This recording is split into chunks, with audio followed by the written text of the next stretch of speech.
8 jours après le décès du prince Philippe, qui s'est éteint paisiblement dans ses appartements du château de Windsor, à l'âge de 99 ans, se tiendront ses obsèques. Des funérailles chamboulées par la crise sanitaire, mais qui finalement, sont en accord avec les dernières volontés du duc d'Édimbourg, qui a demandé à être enterré sans grande cérémonie nationale. Élisabeth II, ses enfants et petits-enfants se retrouveront donc samedi 17 avril 2021 à Windsor pour faire leurs adieux. Comme l'a détaillé le palais de Buckingham jeudi en fin de journée, l'événement commencera en réalité à 11 h heure locale. Le cercueil du prince Philippe sera déplacé de la chapelle privée de Windsor à la cour intérieure du château par des officiers. Puis, à 14 h 15, donc 15 h 15 en France, des représentants de toutes les forces armées britanniques prendront place dans la cour carrée. À 14 h 27, la Land Rover spécialement conçue par le défunt lui-même fera son arrivée par la grande entrée, la porte George IV, et effectuera un tour de la cour carrée jusqu'à l'entrée des écuries. À 14 h 38, le cercueil du duc d'Édimbourg sera placé sur le véhicule. Commence ensuite la procession funéraire. À 14 h 40, les membres de la maison royale du prince Philippe prendront place. Le cercueil arrivera alors depuis la grande entrée des appartements d'état du château,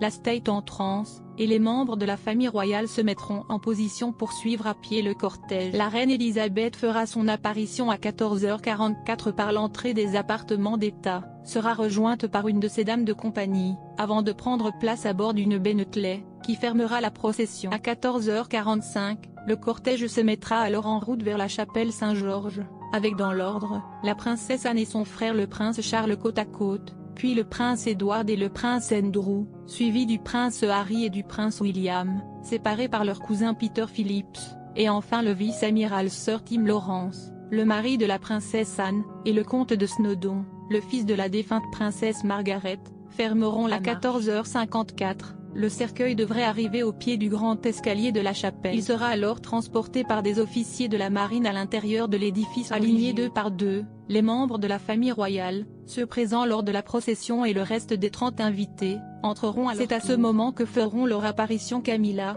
la duchesse de Cornouailles, Sophie de Wessex, Kate Middleton ou encore les princesses Eugénie et Béatrice. La cérémonie commencera à 15 h, en même temps qu'une minute de silence sera observée partout au Royaume-Uni, et devrait durer environ 50 minutes. À la fin du service, le cercueil du duc d'Édimbourg sera abaissé dans le cadre